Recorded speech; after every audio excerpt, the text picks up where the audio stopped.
భారతదేశ చరిత్రలో సువర్ణాక్షరాలతో లిఖించబడిన పేరు. ఈ పేరు వింటే హిందూ ధర్మం పులకరించిపోతుంది. మొఘలు దాడుల నుంచి హిందూ ధర్మాన్ని రక్షించిన ఘనత ఆ మరాఠా యోధుడికే దక్కుతుంది.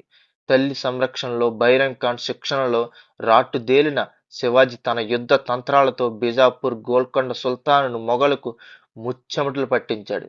తన గురువు సమర్థ రామదాస్, తల్లి జిజియాబాయి బోధనలతో హిందూ మత సంరక్షణ కంకణం కట్టుకున్నాడు. స్వశక్తితో మరాఠా సామ్రాజ్యాన్ని స్థాపించిన శివాజీ గురించి చరిత్రకు తెలియని, నమ్మశక్యం కాని నిజాలు ఎన్నో ఉన్నాయి.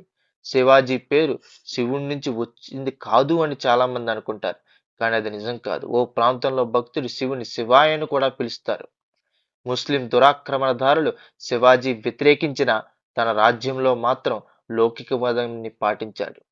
అన్ని మతాల వారిని సమానంగా ఆదరించారు. ఇతర మతాల నుంచి హిందువులుగా మారిన వారిని గౌరవించేవాడు. అంతేకాదు, హిందువుగా మారిన ఒక వ్యక్తికి తన కుమార్తెని ఇచ్చి వివాహం జరిపించాడు. హిందూ మతాన్ని కాపాడడం కోసమే ముస్లిం దురాక్రమణదారులతో యుద్ధం చేశాడు తప్ప ఎప్పుడూ ఆ మతాన్ని వ్యతిరేకించలేదు. తన స్నేహితుల్లో చాలా మంది మహమ్మదీయులు ఉన్నారు. అంతేకాదు, సైనిక వ్యవస్థలో ఎంతో మంది ముస్లింకు స్నానం కల్పించారు. బీజాపూర్ సుల్తాన్ ఓడించడానికి మొఘల్ పాలకుడు ఔరంగజేబును సహాయపడ్డాడు.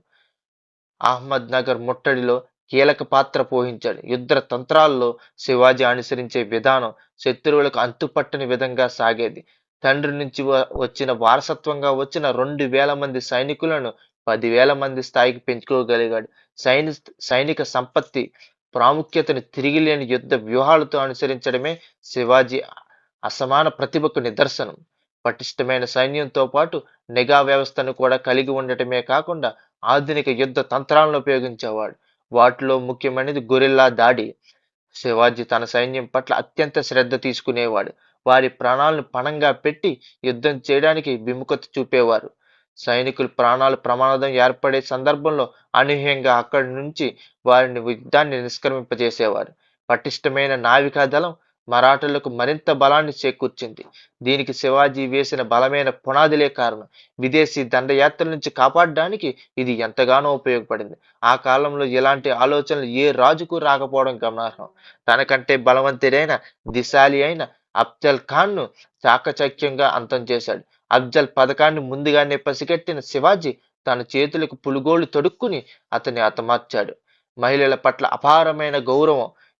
ఇతర రాజ్యాలు దండెత్తినప్పుడు స్త్రీలపై ఎటువంటి దాడులు చేయించేవాడు కాదు, వాటికి అనుమతిచ్చేవారు కాదు. ఇలా ఎవరైనా చేస్తే వారిపై కఠినంగా వ్యవహరించేవారు.